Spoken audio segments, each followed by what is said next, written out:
Welcome back to the 108 Flow podcast. This week we've got Mariesa on. She's an energy healer.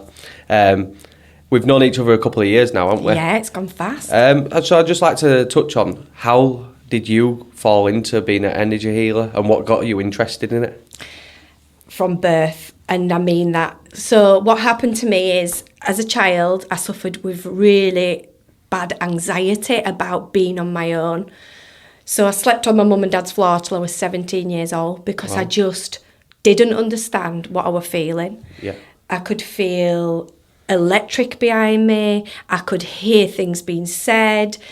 I felt like there were presence in my room a lot.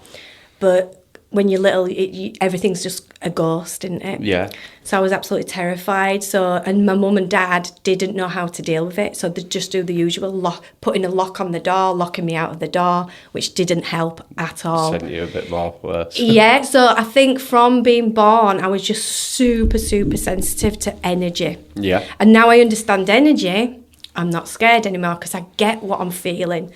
So back then we didn't, it wasn't Wi-Fi, it was like radio waves. And I know now I could feel radio waves. Sometimes I was tuning in to them stations and I could hear conversations.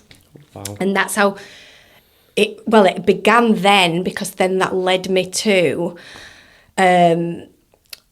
wanting to deal with this. What is this? What is this anxious Trying to make feeling? sense of it. Yeah.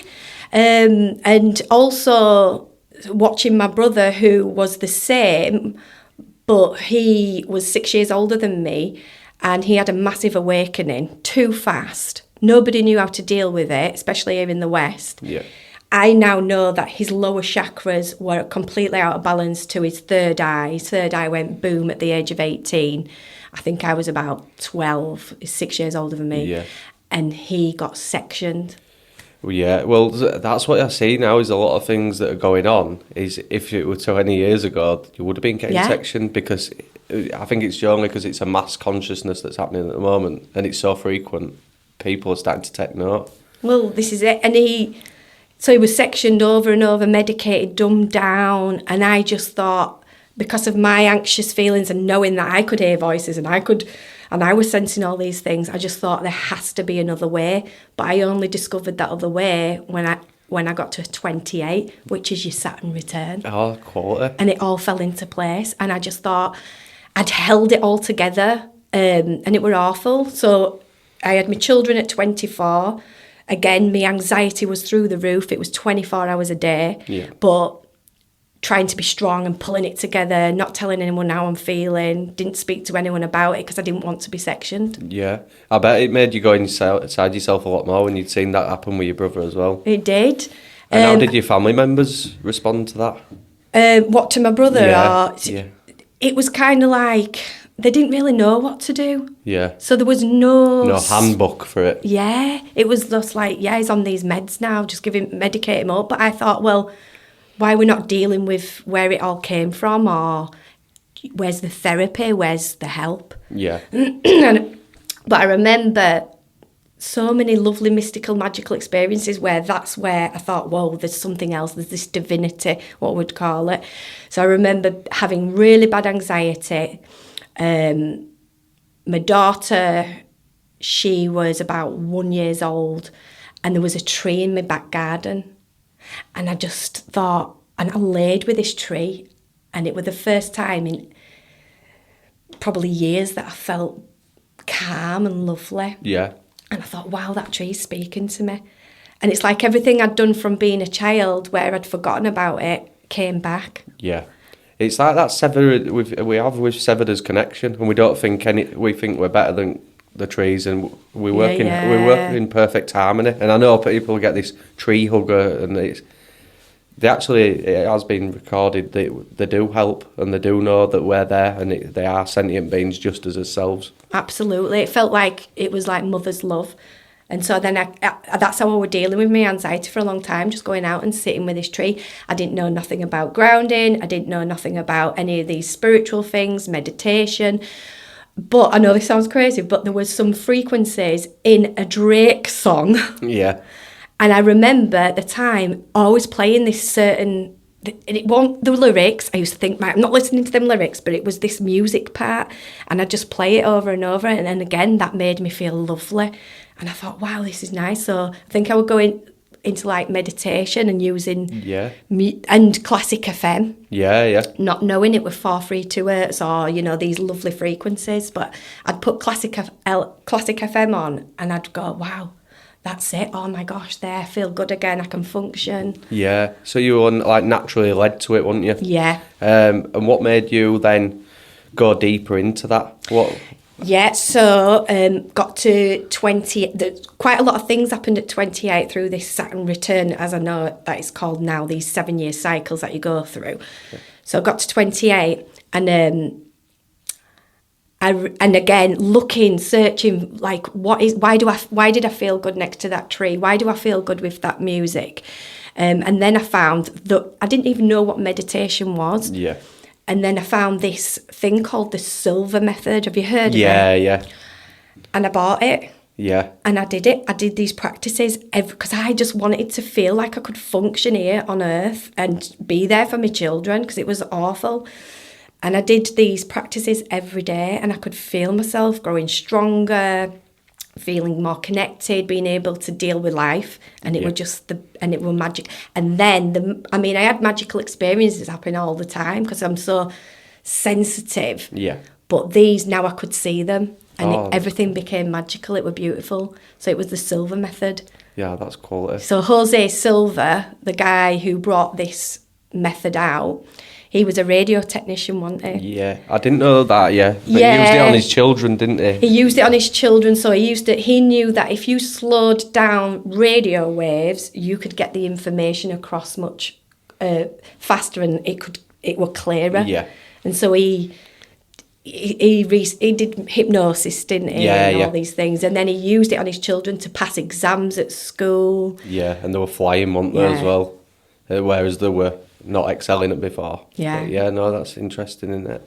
And also I want to touch on, because me and you have also talked about it before with how you got into the healthy eating of stuff, like as kids have also had eczema, haven't we? Yeah.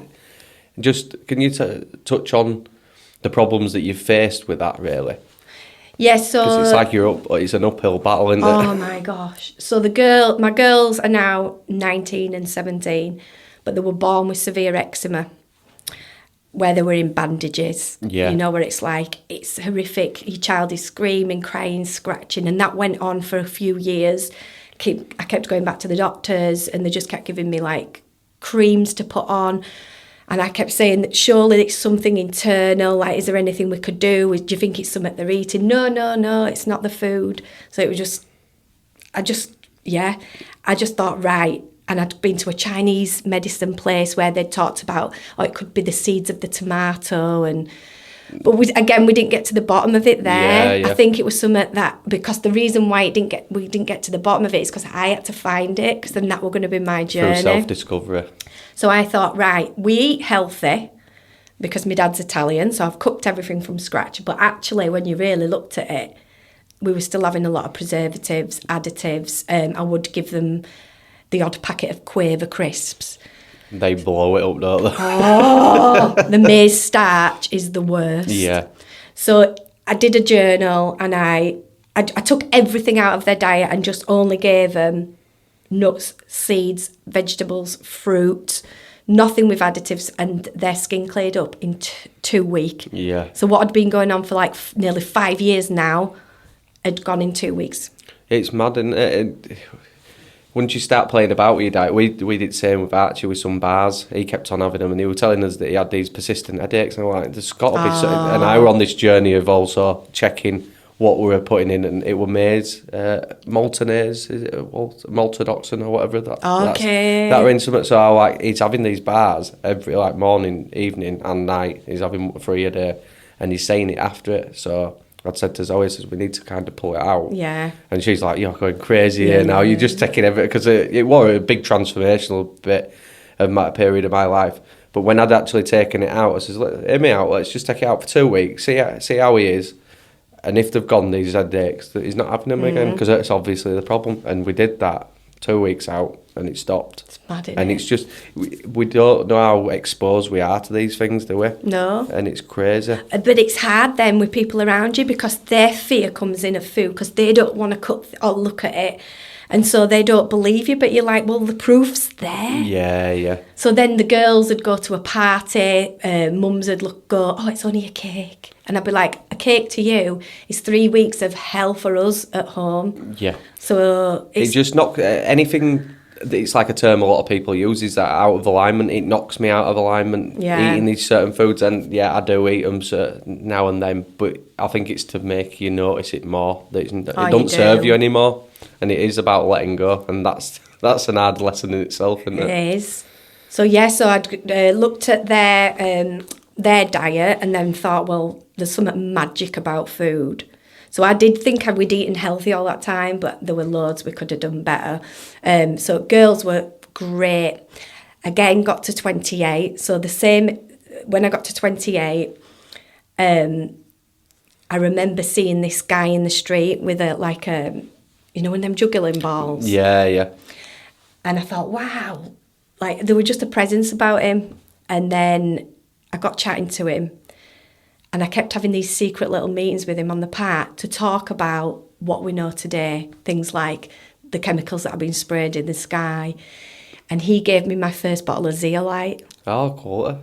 And I remember, and he said, you need to have this zeolite to clean the heavy metals out of your body. So my diet was really good then. And I put in these drops in my water. And I just remember my gland, I could just feel something in my head just pop. And then all the colours were just better. The sky looked amazing. I felt really in control and just, it was just fantastic. Cool. Do you still use it to this day? Yeah, I still use zeolite. I use it on and off, so I'll go through little phases. So I'll have it and then I'll have some time off from it and then I'll have it again. Yeah. But he gave me a book as well that day and it was called Green for Life. All right. And it was all about living on green smoothies. All right. And it was, so I started doing these green smoothies. How was that then? It changed my life. Yeah. It was just absolutely incredible. I was still eating bits of food, but I was having mainly these green smoothies. Juicing. And I just felt incredible. I do need to get back to that. Well, I hadn't actually tried it. I wanted to do the juicing where you just juice through the day and then have an evening meal. But not every day be having it. And it's funny when you start playing about with your diet and you just notice how much more energy that you seem to have.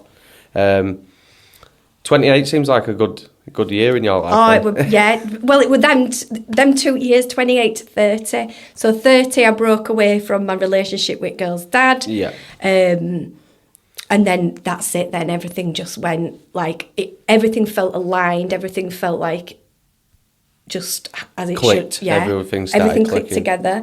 And I just remember thinking, I don't want anyone else to ever feel the way I did, having that anxiety for 24 hours a day.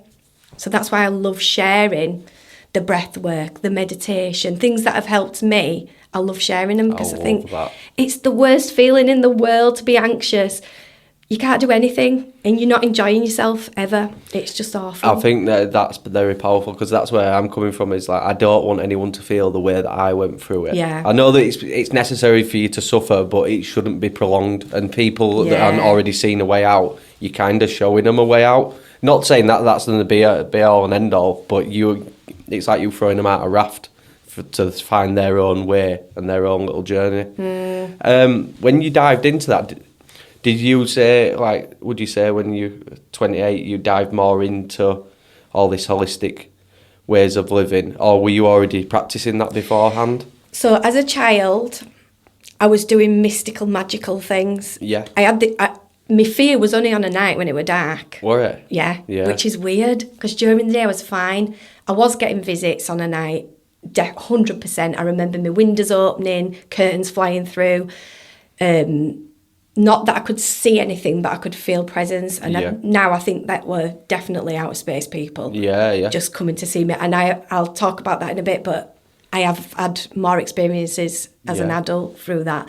But as a child, I was, again, using music. So I'd put classical music on. And I'd sit in my bedroom like this. But I didn't know I was meditating. Yeah. And I knew that if I didn't do it that day, I'd feel different. That's crazy, isn't it? So Well, it's not crazy. It's just. And I lived miles away from Ilkley, Yeah. where River is. I had to get 2 buses, and I were only about 8 years old, and I was getting buses to Ilkley on my own, writing letters, putting them in River. That's quality, isn't it? And collecting stones, and just nobody had told me. I was just doing all these things. Yeah, yeah. And then as a teenager, doing little rituals like. So I remember going out to my first clubs at 15. Shouldn't have been going out, but we all do it, don't we?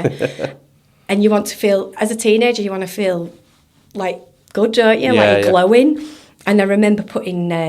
I just thought, right, I know what I need to do to look good when I go out. And I remember getting 2 white candles, putting one there, lighting them. This sounds really stupid. Getting naked, and I had to walk through to purify myself, and then I'd have a really good night out. Yeah. If that's did you have a good night out? I'd have the best night out ever. So it worked, did it? So I was doing all these things. Yeah. And then from the age of 18, 19, that's where I met my children's dad. Yeah. But then the anxiety just kicked in massively. Yeah. And then for them, up until I was 28, that's where I was really lost. So as a kid, there were all these magical things happening. Yeah. Playing around with energy, thinking I might be a little witch. Yeah. Probably were. But yeah, I kind of lost it, because I did. When somebody's telling you as well, oh, you're mad like your brother, you're scared to show.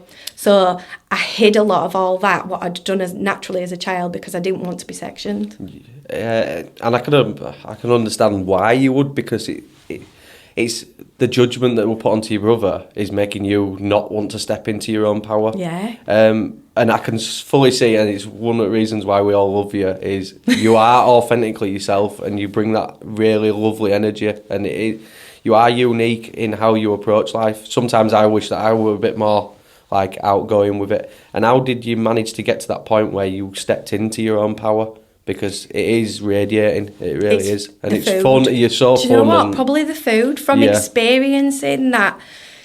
So from 28, meeting this guy with the ball, he gave me this book, he gave me the zeolite. He then invited me to something called raw food potluck parties. All right. Didn't even know what that was. Yeah. I went to this party, and they were showing me these cakes and all these foods they'd made out of plants.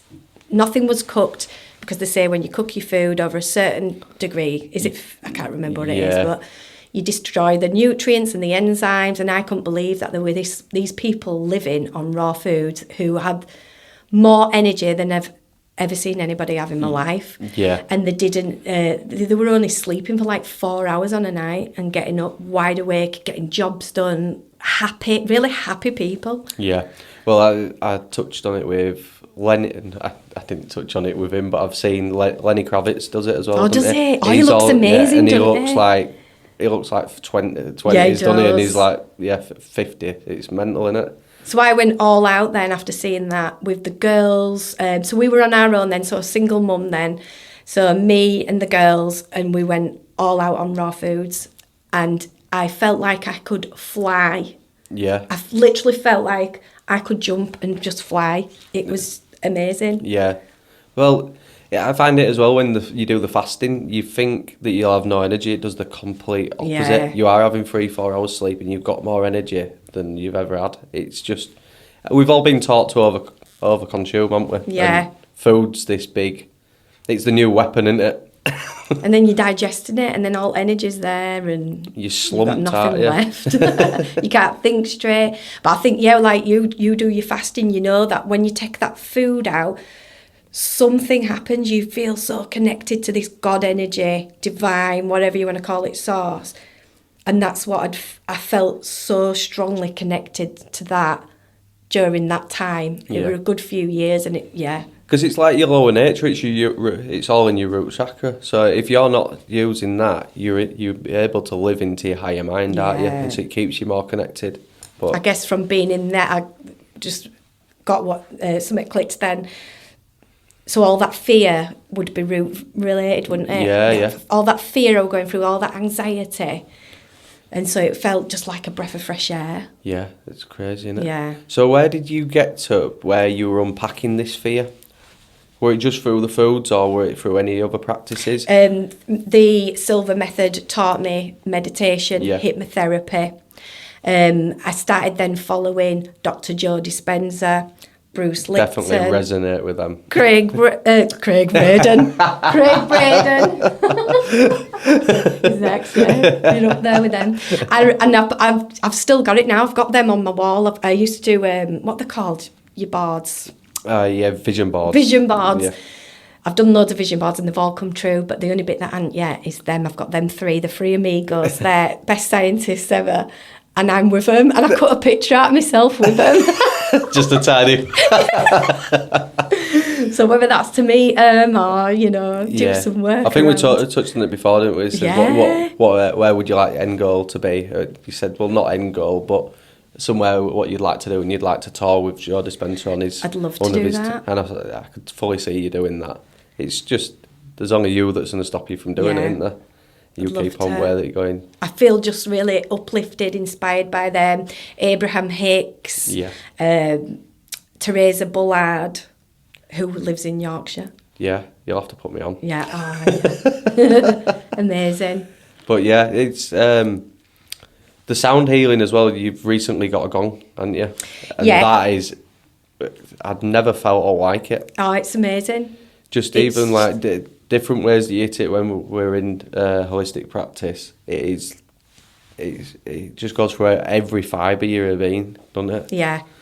And it's working on your chakras, and you can hear angels singing in it. I've really bonded with it as well, and I can hear like the difference. So I'm channeling with the gong, and while I'm playing it, it brings out whatever and I'm asking it to bring out what that person needs. So it's all intention based, and I can feel it bringing certain frequencies out for that person that's laid on the bed, or for the group, the collective energy of the group. If I'm doing a sound healing. Where do you find the most joy in the practices that you're doing at the moment? Reflexology and sound healing. Yeah. And the reflexology came by accident, because when I'm doing, so I do the energy healings, reiki, and cupping therapy, and I just kept getting drawn to. Do you remember when I used to put, before I was doing it, I'd push your feet, wouldn't I? Yeah. I was like, no, I need to push these feet, and I feel like I get really excited to touch your feet. Yeah. And I'm like, they feel like little creatures, like the babies. Yeah, I found it like I remember when you said you was testing it out, and then you pressed that bit on my foot, and like a bit in my back clicked, and I was just like, what's that? Yeah. And it's just.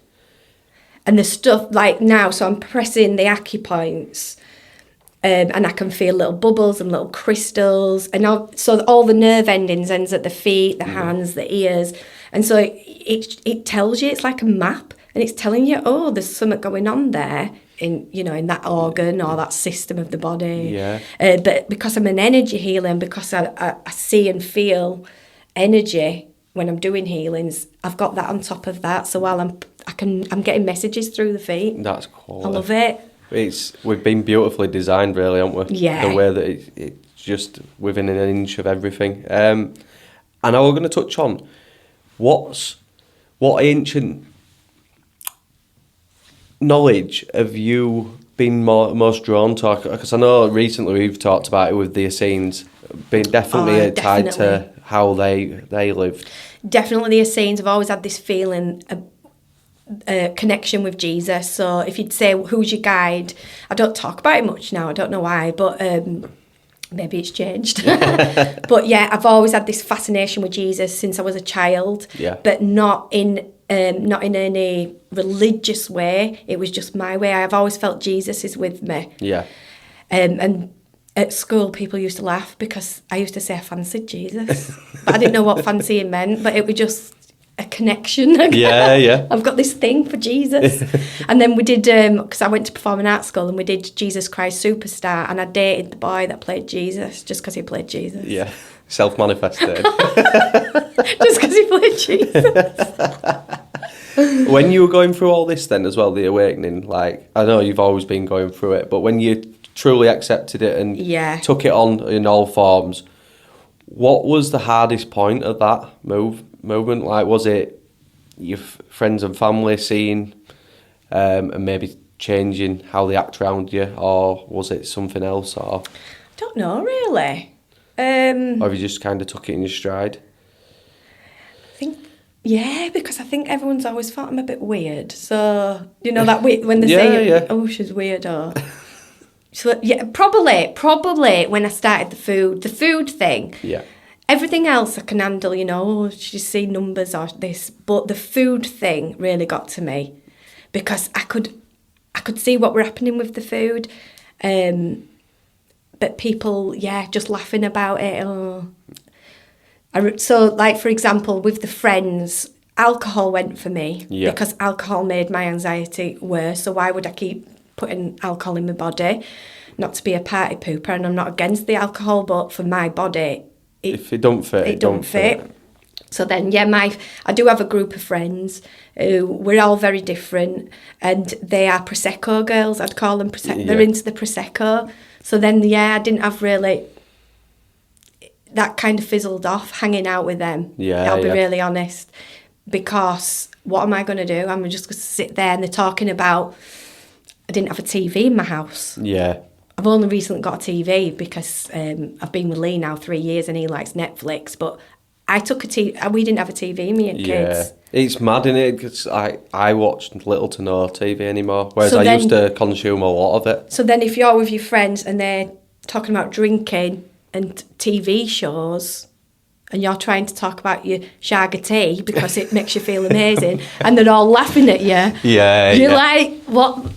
Oh. It's hard because that's what I say when you're not resonating at the same frequency. Like you both, like I've got a lot of friends and still love them to bits. We just find it very hard to talk because you're not on the same frequency. And I had this recently at the gym when we were in sauna, and the guy just started asking me more questions of why I was reading a certain book, and he kept on asking me more inquisitive, and then he went, so does it all help? I'm like, yeah. And he says I'm only asking because his friend is going through an awakening. And he's like, I don't know how to speak to him. I says, you're like speaking to my friend. Like, he'll get there where he needs to get to, but it's a process he needs to go through, and it is difficult because you're not talking about the same things that you used to talk about, and you just don't fit. But you've got to concentrate. The way I look at it, you've got to concentrate on yourself, and then hopefully people will either catch you up or you can try and inspire them in another way. Yeah. You can't shake anyone and tell them what to do. No, you can't. For some people, that awakening's very fast, so it's harder. That's why I couldn't think then. I was like, because my awakening has been a long time. Yeah. It's been years and years. Well, it's been since I was little, trying to work out what all this stuff was. Yeah. And then seeing my brother, because when he had his awakening, that was very quick, actually. Yeah. And he was telling us everything we talk about today, all the conspiracies that we would talk about today. There were no Google, there were no internet then. And he knew. He was even telling me, I remember Parliament being on. So he was 18, I was 12. And Parliament had come on the TV at home then. And he was saying, he was decoding all these hand symbols they were doing. Right. And he was like telling me what they were talking about. Yeah, I like the secret societies, Yeah, and he just knew everything. And then I remember once visiting him in hospital, I think he was about 21, and he was speaking fluent Russian. Worry. And he didn't speak Russian. That's wild. And we only knew because one of the nurses said, how does he know how to speak Russian? She was Russian. And again, that made me go, whoa, he's coming from a different part of the brain. How is he tapped into that? Have you ever spoke to him about that? Yeah. What is he? Well, it's hard to speak to him now. Now he's 49. Yeah. Sectioned on and off all his life from being the age of 18. Yeah. He hasn't been sectioned now for about 6 years. Mm-hmm. But now I know he's catching up on all that trauma. Yeah. So he's very timid, very vulnerable now. And just really, from being quite psychotic and is completely different. It's an hard one, isn't it? It's hard. Yeah. So we talk about it and we laugh about things he did and stuff like that. Yeah. Still got a sense of humour then. Yeah. Yeah. It's still there because it gets now I'm talking like he spoke then. Yeah. And so he'll get excited. He'll be like, "Oh yeah." Da, da, da. Do you ever do any practices on holistic do you know therapies what? on him? my mum kept saying, can you send him healing, can you send him healing? And I know I'd only send him light, and it felt like I couldn't. Right. It felt like I couldn't interfere with his journey. Right. Which, yeah, and I think when it's family or somebody that's very close to you, like Jesus would say, they know your flaws, so their belief isn't as strong. Yeah, yeah. So, yeah. A bit like you meeting that guy, you need someone from out of context. Yeah, and then all them limited beliefs out there, you're just seeing this.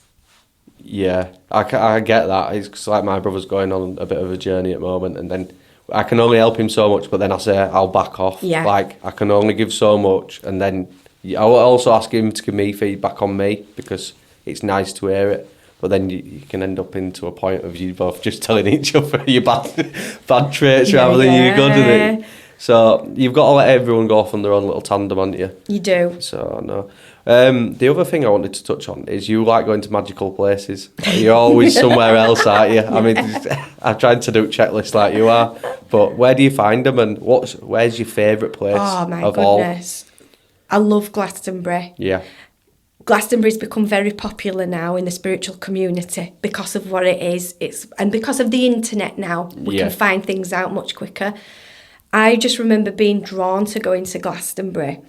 And when I got there, I found out, Jesus actually came here. So I'm like, that's why I've come here. I've come to cross paths where Jesus was. Yeah. And they say that Jesus was in Glastonbury training with the Druids. He was left there as a child, apparently. This is one of I didn't know that, yeah. Yeah, and when you go to Glastonbury, the local people will tell you this. Yeah. And there's things written there that you can see. Yeah, cool. And I've had a lot of amazing experiences in Glastonbury because it is a ley line, it is a portal.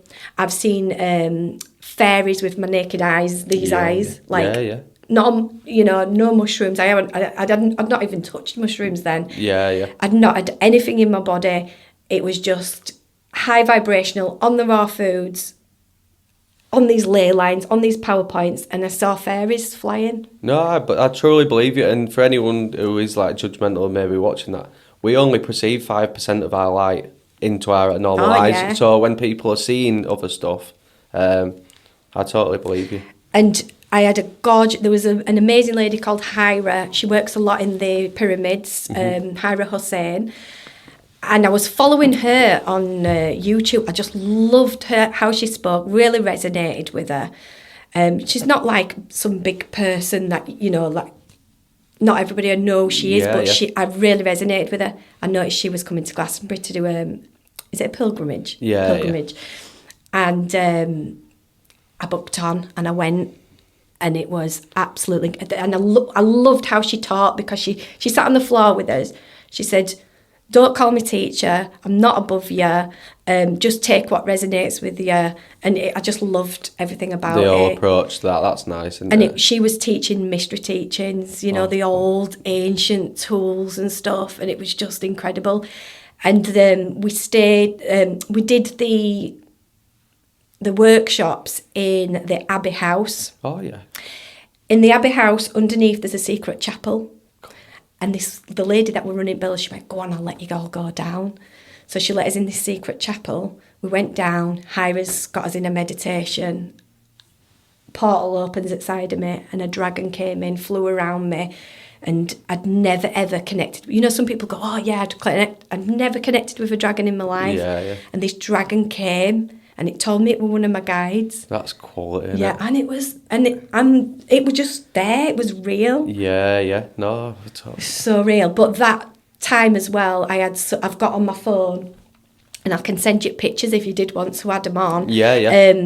So I'd got to the Abbey House this morning for the workshop about 20 minutes too early. Yeah. Nobody was there. It wasn't open. So I'm walking around the grounds, and I looked in the window, and I knew this window because I'd already been working in this Abbey House. Yeah. I knew there were no curtains, there were nothing on the window, no material. It was just a plain window. Yet I could see Jesus.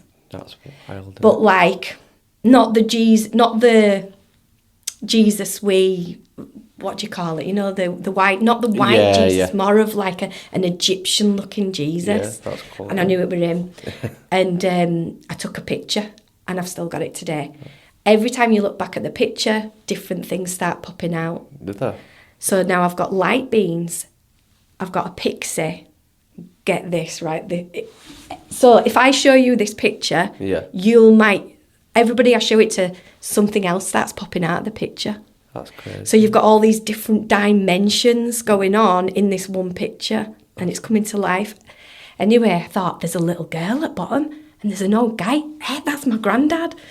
So look, and now in this picture, what's come out in it is I've got a photograph of me and my brothers, and my granddad's above us like that, and I'm down here, and that's come out in the picture. That's wild. And you can see my granddad and his glasses.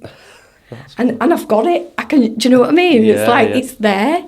Have you ever been able to speak to anyone on the other side then?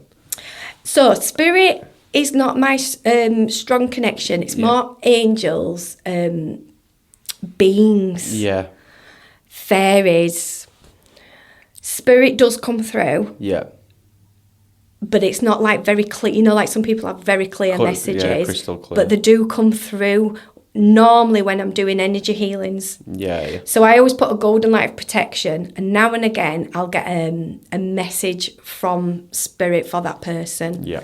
So for one lady, it was I could feel the presence of a woman, and she showed me a place, a particular place.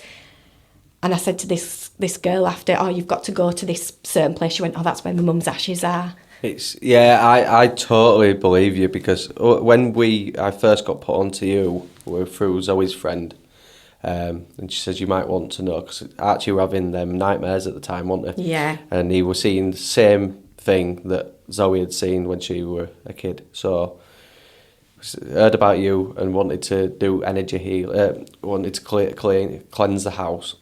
And I said to Zoe, because I says I'm still sceptical, I'm very sceptical at this point. I'm like, don't tell her anything apart from Archie's having that. And I was doing the Monroe tapes at the time in the bedroom, or sleeping, obviously, listening to them. And when you sent us the video recording over, and you were telling us about certain rooms, and you knew that where I meditated, and you mentioned about side of where my bed was, that I'd opened a portal.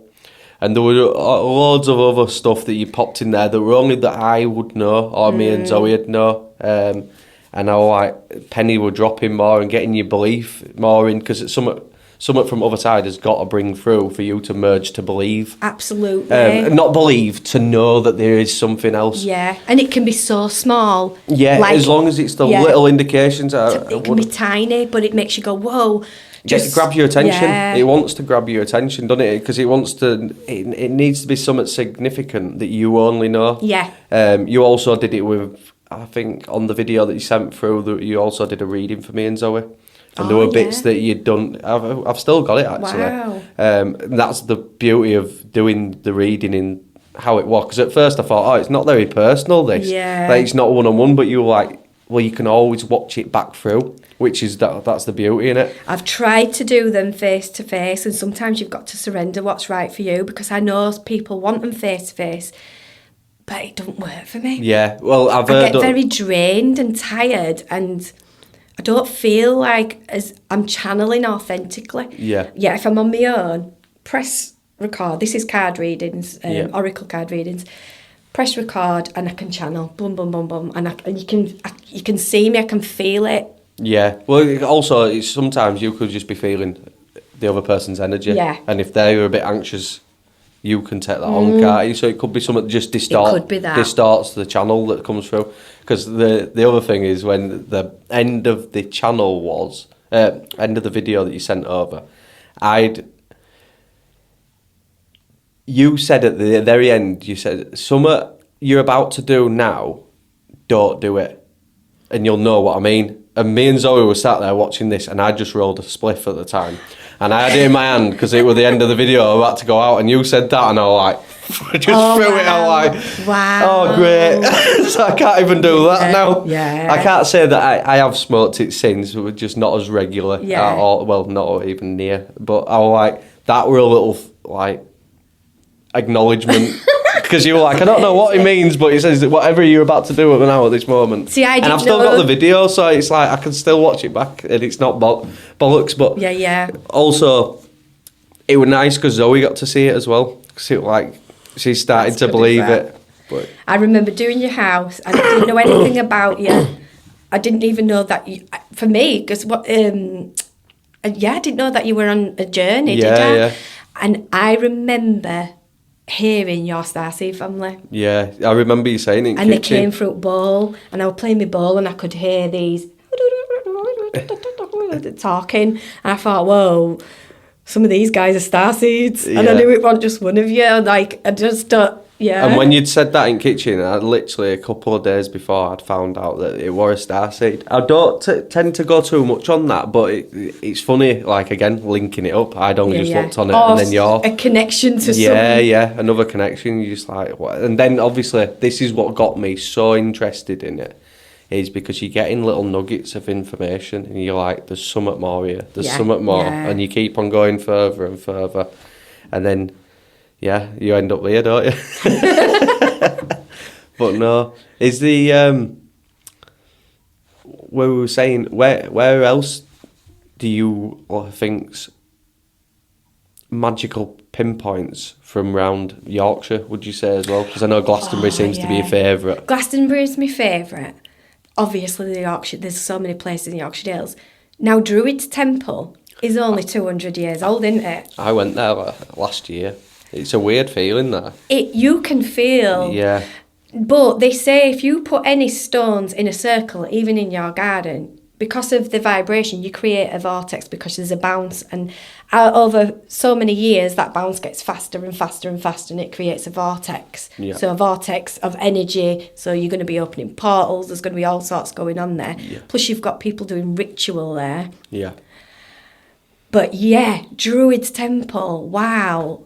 It feels very gothic, gorgeous. doesn't it? Yeah. And there's that Mariesa Stefano. Yeah.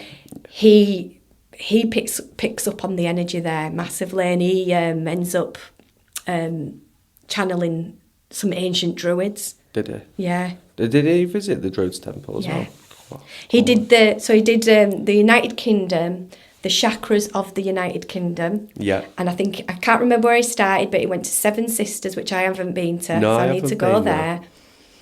He did Glastonbury Seven Sisters, he did Druid's Temple, and then he went all the way up to Scotland. Yeah, but he did the Brimham Rocks as well, I did Brimham Rocks, that's it. Because that's my favourite. And I did...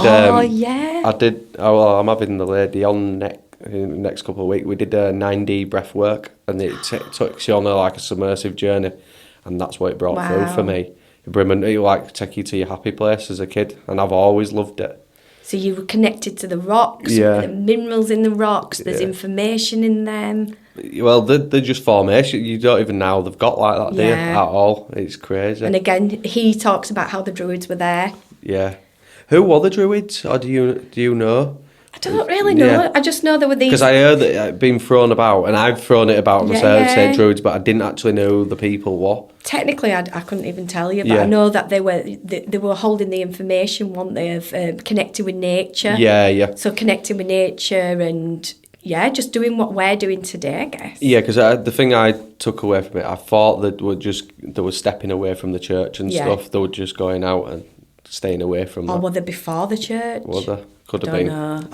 I'm rubbish with all yeah, that's my fault as well. Rubbish with technical stuff, rubbish with dates, but can tell you about feelings and magical stuff that comes through. What have been the transformational stuff that you've done then? Like really, that you can pinpoint that's really like any other practices that you've done yourself and went, wow, that's really cleared me out. That's really the breath work, the Wim Hof breath work, which Dave Dunn taught me. Yes. So Dave Dunn. Hi, Dave. Dave Dunn manifested. In fact, me and Dave were in Glastonbury. Right, I'll tell you about what we did. We went to Glastonbury. Dave was going through probably a dark night of the soul. Yeah. Very dark time. Very lost. And we'd gone for the solstice in his camper van. And then I thought, do you know what? I really feel like I need to give Dave a treatment. And I'd only been to Glastonbury a couple of times before, but I didn't know about the Chalice Well Gardens. Because every time you go back to Glastonbury, you find out there's the tour and there's Something new. Something new. Didn't know about the Chalice Well Gardens and this holy well. I did not know about it. But so there's these gardens, there's this sacred well, and then there's a wall, and then there's like a field. And I said, I don't know why, Dave, I've got to take you to this point. And I took him to this point and I gave him reiki, energy healing. And it was actually behind the wall where the well was, and I never knew. No. So this well is the red water. It's supposed to be, there's two sides. There's two water lines. I've forgotten what the name is now. Yeah. You've got the white side and the red side. It's like the blood of Christ. There's lots into it. Anyway, took Dave to this point, and I've got him on this red side, so you'd think of blood, and it's full of iron, is this water. It's gorgeous. Wow. Anyway, I get to his feet, not doing reflexology, I'm on his feet.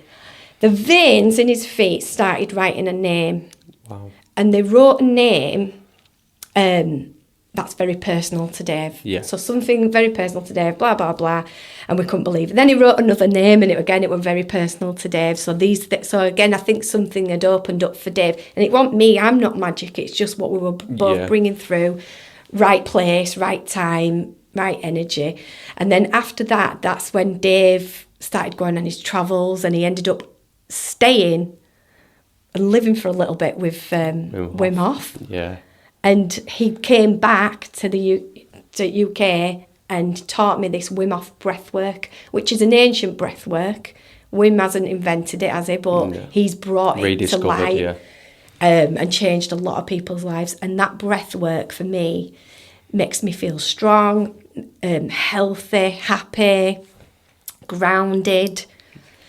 Really, really good. And anytime, because I still do get anxiety, still super sensitive, but like you said before earlier, it will only last a few minutes or 10 minutes or an hour at the max. If it's lasted more than a couple of hours, I know that I haven't done my tools, and I'm not trying to escape anything. I just want to be able to let that fight or flight and them chemicals that are running through my body for no particular reason. I don't need to be scared. So I'll do the Wim Hof breath work, and guaranteed it will completely go. If my anxiety is really bad, it's like having a paracetamol for a really bad headache where it takes the edge off. Yeah. So, and that's what I share with, so I have a lot of people saying, oh, I'm not feeling good, I'm feeling depressed, I'm feeling down. And the two things I'll always say to go do is the Wim Hof breath work and the meditation. Yeah. No, I had a little panic attack the other night. And I was like starting to hyperventilate, and I just had this voice just said, just breathe, just go back to breath. So I went back to the 2 sharp inhales through the nose and just slowly hold it and then slowly release it. After 5 rounds of that, which is not a very long time, it was just completely done. And this voice just went, and that's alchemy. And I'm like, that's alchemy, yeah, that's what it is. And I'm like, wow. That is it. It's wild, isn't it? But it's so simple and effective, but we all forget about it. People, I know when panic attacks can happen with people, we tend to over hyperventilate, and you keep going this state of shock, and you realise if you're in control of your breath and you just like centre yourself. I mean, it's a lot easier to say than done, but I'd literally had someone message the day after, and she's going through a bit of awakening, and she said she'd had a panic attack the previous day to that, because she was on about coming up. And I mentioned about that breath. I says, just go and search online, breath works to calm the anxiety, and and it'll make you feel like you're not powerless anymore because you're taking your power back. And that's all I think this podcast is trying to do, and what you're trying to do is we're trying to give people their own power back. We're not saying do what I do, but we're just saying this is what's worked for me. Yes. And then there's an whole area to go and discover. There's like Wim Hof's got a breath work. There's thousands of breath work, and it's finding what fits right for you, isn't it? Yeah. But it's beautiful just knowing that everyone's got access to it. We have, and it's free, and it's not that hard to do, is it? No.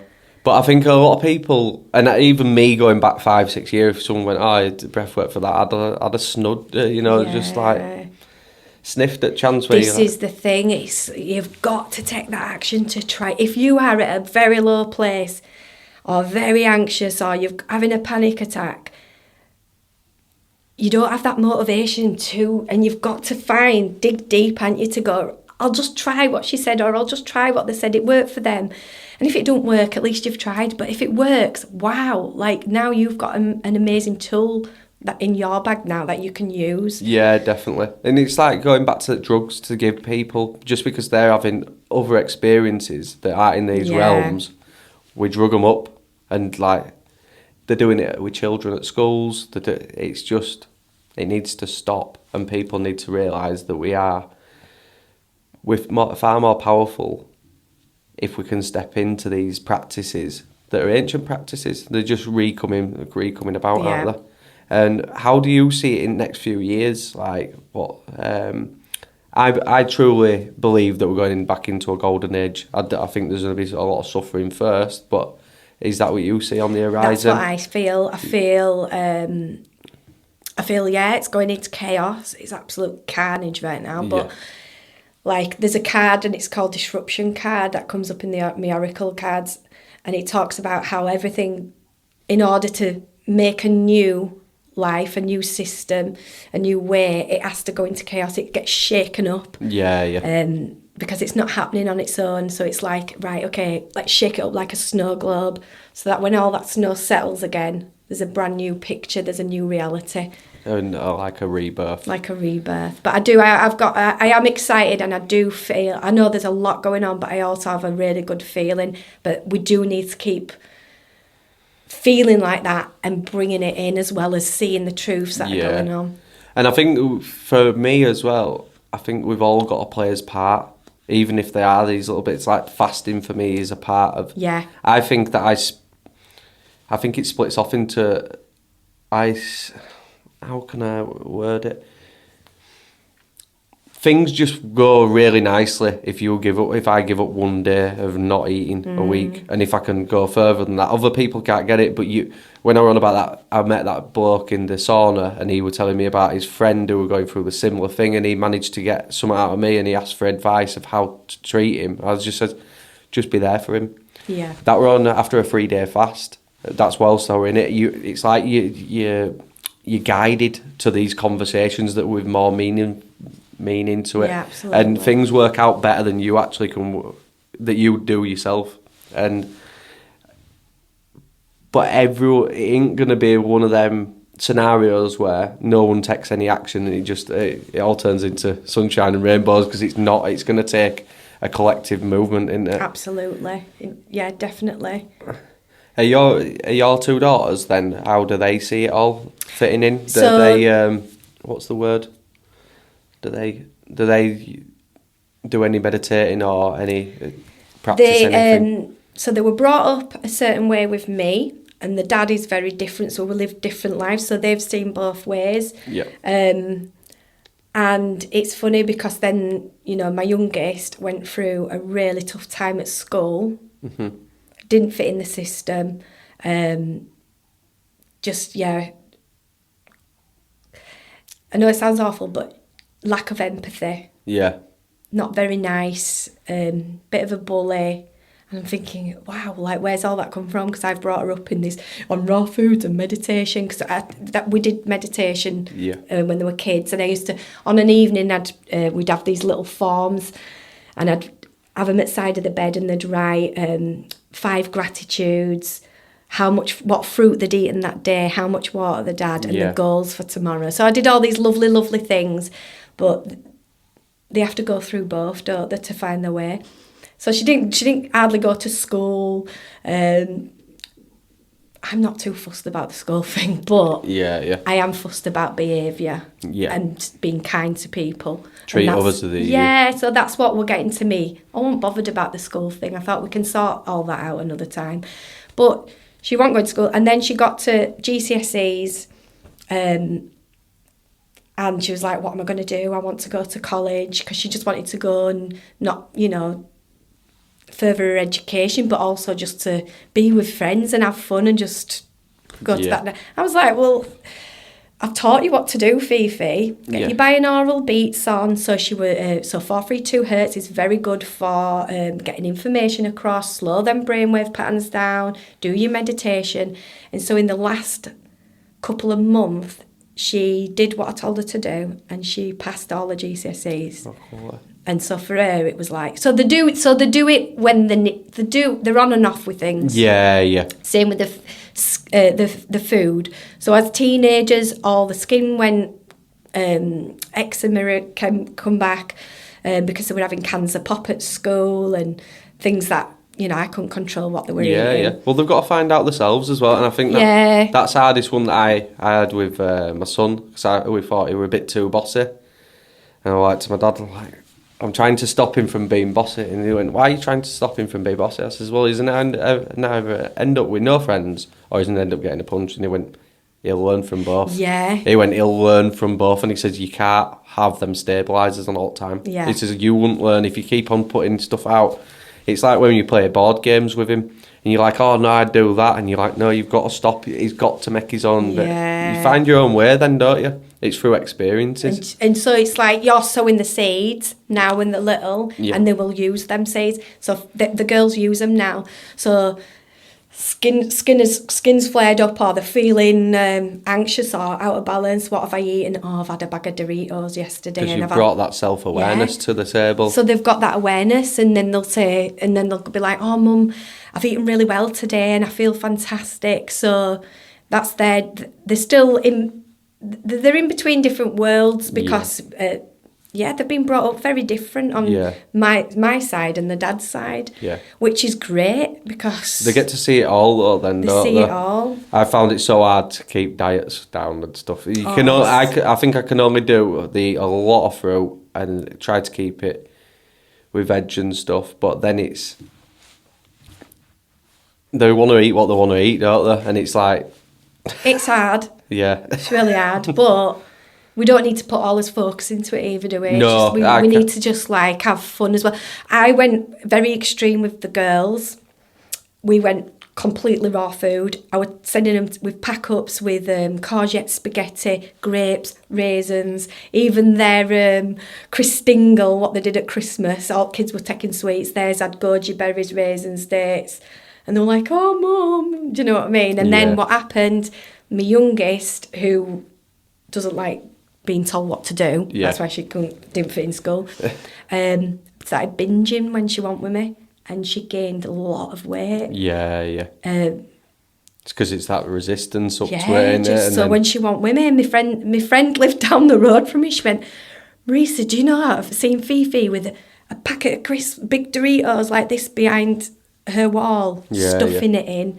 So you've got, you have to have it's that about balance, balancing it and then showing them that self-awareness. I aren't as tight on it anymore. I'm just not. You can't be, because if you put them brake lights on so much, they're going to just hop over. Definitely. That's what Fifi had done. But then they've sown the seeds, they know what's what now. So, yeah, well, they're going to find their own way on it, aren't they? Yeah. It's just like, obviously don't give them poison, but... I'd gone all extreme because I'd seen what it had done to the skin, and I was like, whoa, and then, I think that's enough for them to want to change it, though, when they start seeing that flare back up. It's like, that's their signal. It goes off, doesn't it? Same for me. I'm not on my fully raw anymore. I'm in a relationship. It's nice to cook together and eat together. But I do have that awareness, so I know that what makes me feel good when I'm eating what food. So and for me, I definitely don't have white sugar in the house, salt. I don't eat pasta. My dad's Italian. We were brought up on pasta, but there's something in the pasta that makes me very anxious, gives me really bad anxiety. So I have buckwheat pasta. The other thing I wanted to touch on with going back to the scenes is they all ate food that were grown by the side of them. They grow it in their own gardens or not travelled far. And I think that's what we've got a problem in society at the moment is we can eat whatever food we want. It's all world food and it loses its nutritional value. With energy, as soon as it starts travelling, it loses it. And I think that's where we need to get back to. And obviously, we're saving money as well as saving us health, aren't we? And we're not, I was trying to say over there, was I mentioned it to Zoe about eating that kind of way, and she went, "Well, what would we eat now in season?" And I went, "Well, there's about 20 items, so you ain't. Neither of us are getting fat eating like sweet potato. You get pretty sick of it." I'm like, but that's why they live so good lives, because there wasn't all this gluttonous, and we've got it constantly put in us face all the time. We've got too much variety. It's like every night, what we're having for tea now. You know, now Yeah, I'm in and you this can have relationship. anything, can't you? And it's like every night, oh, what we're having, because you can have everything. Yeah, it becomes this event, doesn't it? And I like cooking, so it's something where I've tried to pull it back, but still enjoy it. And that finding the balance in that's been hard in itself. And what else want to touch on with the Essenes? It's gone. I always feel a scene energy come through you. Yeah. Especially when I do your treatment. I think what it was with me, lights me up. It was, I didn't even know the Essenes were until about 3 months ago. In fact, whenever you, it might have been 3-4 months ago. But my consciousness had been lining up with that. Like you say, you were inherently kept on moving, like we felt a connection with trees and all this other stuff, magical stuff happening. You were just doing it. You were drawn to it. Yeah. And it's like my consciousness with the one day fasting and praying to, like, speaking good on the water and being more present, all the things that I were doing. And also the one where, when I went through this awakening, I'd spoken to Zoe, and I remember saying, it were hard at that time, because she was like, "I can't do this, you've done all conspiracy stuff, and this is it feels like same again." I said, "Well, it feels like it's either," she was like, "Is it me or this?" And I'm like, "I've got to follow that." And that's what the Essenes were saying. Yeah. And now that I've listened to it, that's what the Essenes said. They realised it's something bigger than them or the families, because it is about them and the families. Yeah. And all these things that were lining up, it like ducks in a row, and you're like,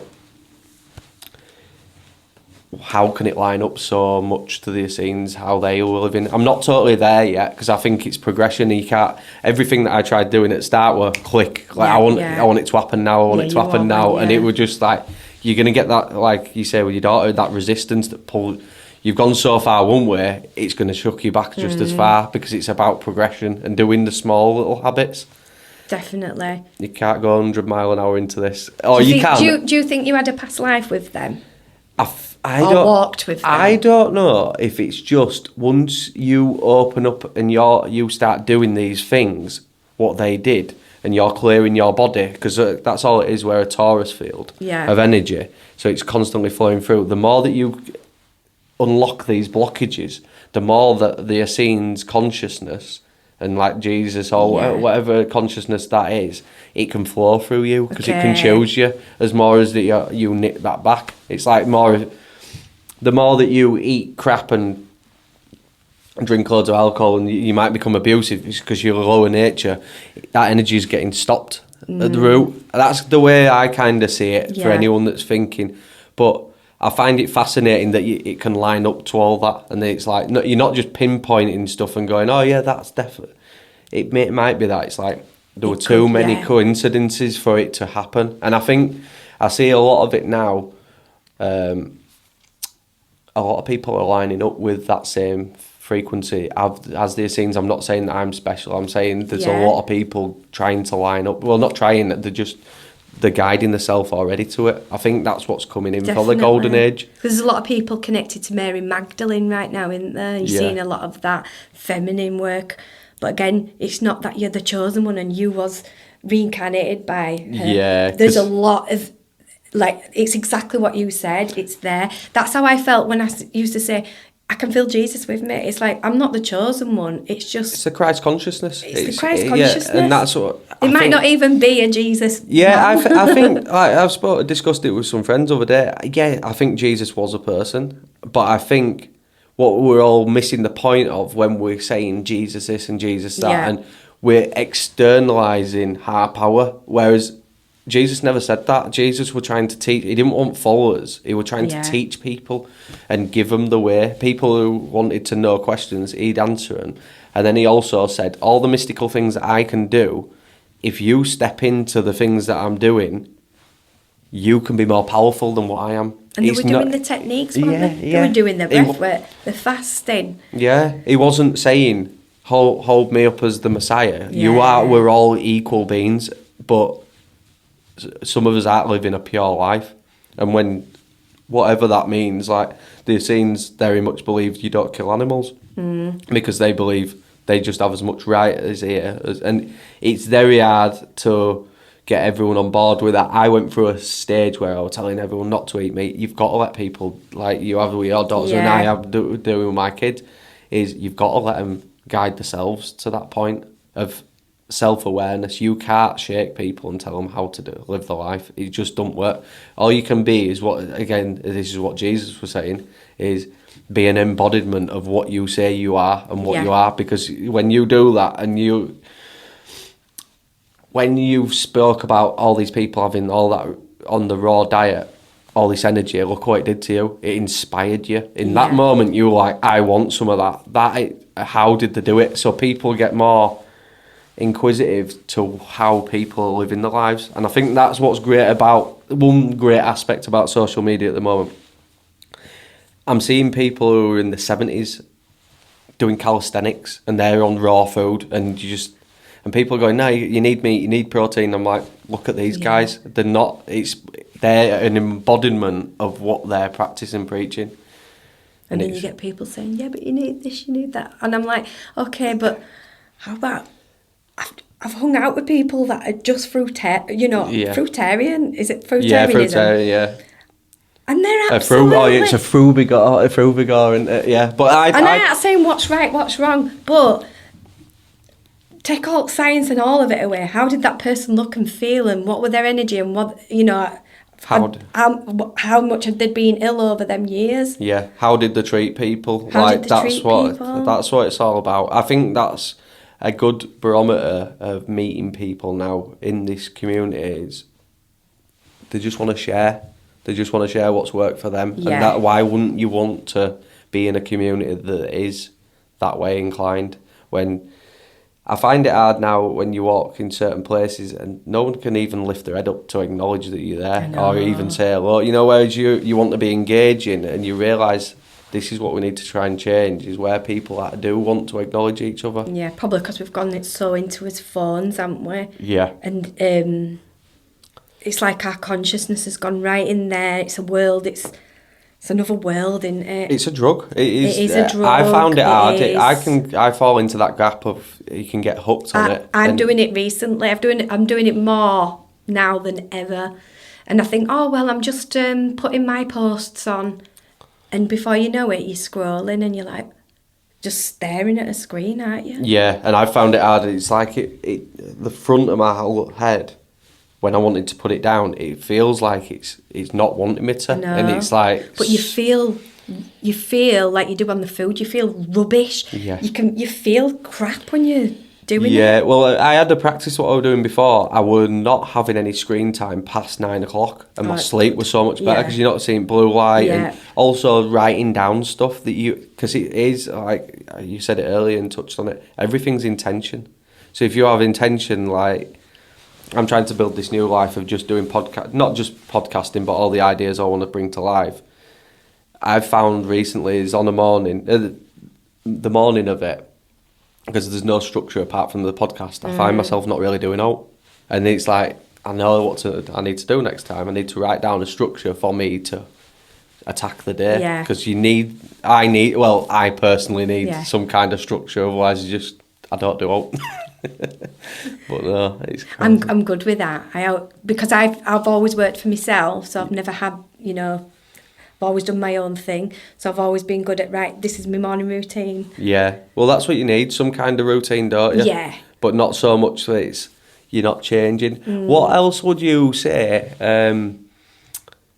What are your thoughts on rebirths? What do you mean? Like, I'd say I've been through a few now. Oh, yeah. I think we go through these cycles. I think we'll go through many rebirths in our life, especially following them. I didn't know anything about that Saturn return until somebody said, oh, you'll have been going through your Saturn return. Yeah. So I think, we go through these cycles of time. In your lifetime, you'll go through many, many rebirths. Yeah. It's And that was a big one for me. In fact, from being 18 and meeting the girls' dad, that was a big rebirth as well. That was massive. yeah. My whole world changed, and then all them years, and then 28, big rebirth. I feel like I'm going through a bit of a rebirth now. Yeah. Do you ever feel like you get to a point where I do at the moment of you've got all these ideas and all these things that you're living by, and then you feel like you're holding on to them and they're the truth, and I feel like I need to let go to let some more new ideas come in, you know, 'cause nothing's absolute truth, is it? No, nothing is. And it's always And you changing. always wake me up to that. Because we'll start a conversation, I'm like, oh yeah. Oh yeah. But that's what's good about it. You're having these reflective talks. Yeah. Like even sometimes we both bounce off each other, and you get a different way of. We've all got lives, haven't we? That we need to see it through someone else's lenses. Yeah, it's good to do that, and that's what we're supposed to, aren't we? That's real human connection, isn't it? Yeah. Not being programmed, but human connection is different. Yeah, and you're on about that with schools, and you weren't that bothered about them.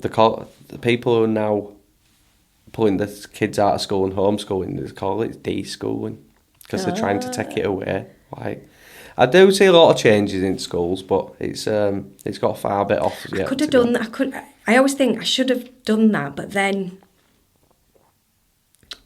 I'm not very academic, so no. Yeah, it wasn't for me.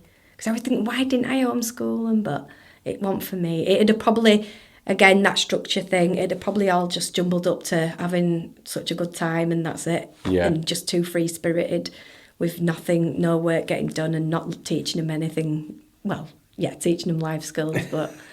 Is there any other place where you think that you might head down the holistic route? Is there anything else that's got your attention? Other than touring with Joe Dispenza in a few years. Oh, that'd be amazing. I don't know, really. I think right now I'm just enjoying my sound healing and my reflexology. I love doing my personal treatments. I think I'll always do them. Yeah. But I'm loving doing the group day retreats as well. But yeah, I haven't thought that far ahead yet. Yeah. So we'll have to. You've got one up in. Where's the 2-day one? So that's in Malham. Yeah. So in Malham, on the solstice it is. Can't believe it. Summer solstice in Malham. We're doing yoga and sound, and then we've got obviously some other little workshops that we're adding in there. I might have to jump on that. Yeah, if dates line up. So you're not going down to, you won't be going to Stonehenge then this year, will you? No. Well, we booked this retreat, and how amazing that this is the only dates we could do it. And we hadn't thought about it for a month, and then I looked at the dates and I said, Kerry, it actually is the summer solstice. That's cool, isn't it? So it's meant to be, isn't it? Yeah, no, that'd be cool. It's going to be gorgeous, and we're going to go down to Janet's Force, have a dip in the waterfall there, so cool. It'll be great. Is there any advice that you give to anyone going through a spiritual awakening now? Hold on. Hold on to yourself. No, I'd always just say, just find some tools that'll allow you to be able to center yourself. It's all about being able to, like, stop yourself being so tense in it and allow yourself to relax. Back to the Silver Method way of when we relax, when we stop, we can think straight. And those brainwave patterns, the information can get through much easier. Because I think if you go so fast into your awakening, and also like not just seeing it from one way. Yeah. So seeing, an awakening could be some people are just seeing the truths. What truths are the truth? Do we know the truth? Yeah, that's you get yourself all jumbled up, don't you? Yeah. So you can, and also you can start to just see the negatives in the world, and that's dangerous because I do believe that thoughts create reality. I really do. And I do think we should have these bad thoughts and good thoughts, but, your predominant thoughts. And if you're only seeing all the bad stuff in the world, but you're not dreaming of the new world, how's that coming in? Well, it's the feedback loop, and then you end up meeting negative people. Or you yourself become a negative person. Yeah. So everyone, even if they're positive, but they're not into what you're into, and I experienced this. You're then blurting all this negative stuff on them, and they're like, fucking hell, Yeah. it's too much. And it's what we put out into the world. It's not exactly what we take on, because we need to become the alchemist of, even if we are taking on negative energies, we need to look at a good way of turning that into a positive, like to pour it back out. And that's how we affect the world, in sense, isn't it? Yeah, I like that. That's the only way I see it changing. It is having a way of looking at stuff, like you say, from different angles. That's the way. Is there anything else that you'd want to share? No, that's it. Yeah, no, it's been lovely. Thank you for having me. No. And you're very good. Thank you very much. Loved it. Thank you. See ya.